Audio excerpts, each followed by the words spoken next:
Dear friends, सबसे पहले आपका स्वागत है इस प्यारे से यूट्यूब चैनल राजफेक पर। इस चैनल पर आपको फार्मेसी से रिलेटेड वीडियो प्रोवाइड की जाती है और हम इस वीडियो में बात करेंगे कि डी फार्मा में एडमिशन प्रोसेस क्या रहता है उत्तर प्रदेश में।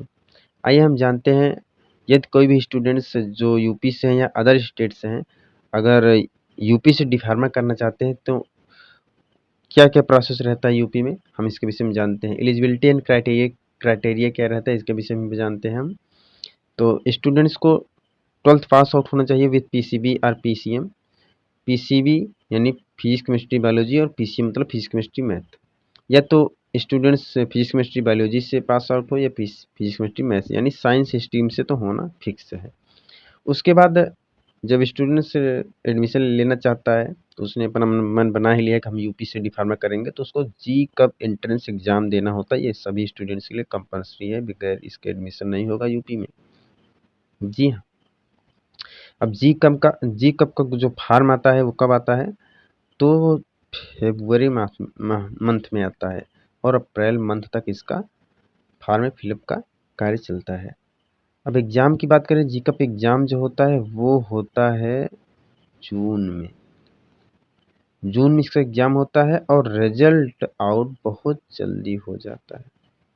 अगर बात करें एग्ज़ाम मोड की, तो सीबीटी मोड में एग्ज़ाम होता है, कंप्यूटर बेस्ड टेस्ट होता है और एग्ज़ाम में टोटल 100 क्वेश्चन आते हैं, जो एक क्वेश्चन 4 नंबर का होता है।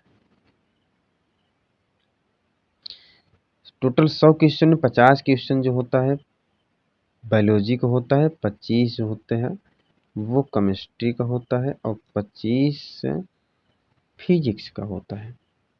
लेकिन जो मैथ वाले स्टूडेंट्स होते हैं उनके लिए 50 क्वेश्चन मैथ का होता है, बाकी फिजिक्स केमिस्ट्री का सेम होता है दोनों। इसका रिजल्ट आउट 10 से 15 दिनों में हो जाता है, क्योंकि सीबीटी मोड एग्ज़ाम होता है तो रिजल्ट आउट करने में बहुत आसानी रहती है और कापियाँ भी बहुत आसानी से जाती हैं। और उसके बाद आता है काउंसलिंग शेड्यूल। काउंसलिंग शेड्यूल आने में लगभग बहुत सारे समय लग जाता है, क्योंकि कॉलेज को अप्रूवल फिर से दिया जाता है, ये सब प्रोसेस हर बार चलता है। लेकिन चाहे जितनी देर काउंसलिंग होने में लग जाए, एग्ज़ाम अपने टाइम पर ही होता है।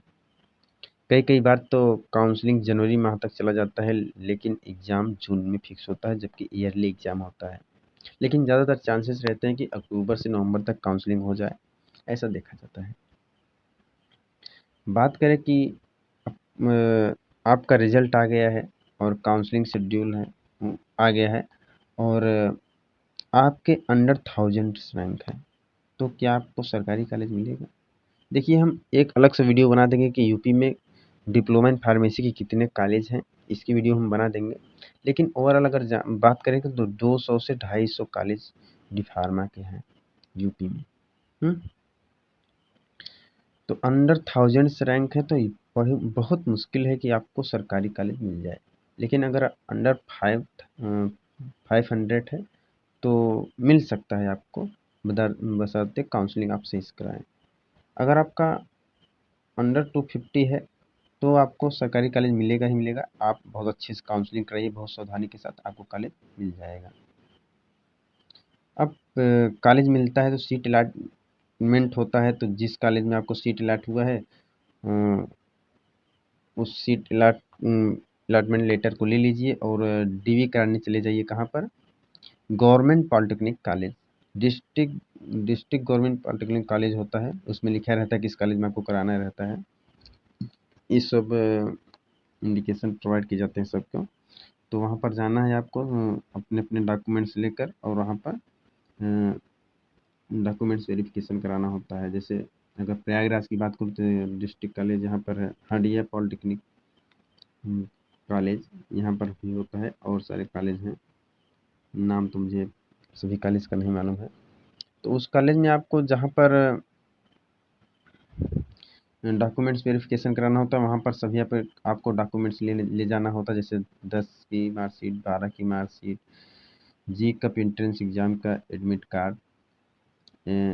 कार्ड ले जाना होता है। उसके बाद अगर बात करें तो रैंक कार्ड ले जाना होता है और 2 फ़ोटो पासपोर्ट साइज़, और बात करें तो आधार कार्ड की ज़रूरत रहती है। ये सब चीज़ों की ज़रूरत रहती है और सीट अलॉटमेंट लेटर। वहाँ पर जाते हैं तो आपका वेरिफिकेशन लेटर आता है, यानी आपका जो है डॉक्यूमेंट्स क्लियर हैं, आपके डॉक्यूमेंट्स फर्जी नहीं है, वहाँ पर वेरिफिकेशन लेटर दिया जाता है। अब वेरिफिकेशन लेटर को आप लेकर चले जाइए आप उस कॉलेज में जहाँ पर आपका सीट अलॉट हुआ है। अगर आप प्राइवेट कॉलेज में एडमिशन करा रहे हैं, आपका रैंक बहुत ज़्यादा है, यानी 1000 के पार है, 1200 है, 1300 है, 1400, तो आप जिस प्राइवेट कॉलेज में एडमिशन कराना चाह रहे होंगे उस कॉलेज से आप पहले से ही बात किए होंगे तब, तो वहाँ पर आपको कॉलेज वाले गाइड कर देते हैं और काउंसलिंग लगभग वो खुद करते हैं या आप खुद करते हैं काउंसलिंग। तो वहाँ पर वो इंडिकेशन प्रोवाइड करते हैं कि कैसे इन्फॉर्मेशन देते हैं कि हाँ आपको क्या क्या क्या करना है, क्या क्या नहीं करना है, वो सब बताते ही रहते हैं। तो आप वेरिफिकेशन लेटर के साथ उन सभी डॉक्यूमेंट्स को लेकर चले जाइए जो डॉक्यूमेंट्स आप वेरिफिकेशन कराने के लिए ले गए थे। उस कॉलेज में जाइए जहाँ पर आपका सीट अलॉटमेंट हुआ है और एडमिशन से रिलेटेड डॉक्यूमेंट्स लेकर उस कॉलेज में दे दीजिए और कॉलेज वाले आपका अब एडमिशन डन कर देंगे। तो फाइनली ये रहा कुछ admission process in UP in diploma in pharmacy. अब मिलते हैं नेक्स्ट वीडियो में। धन्यवाद।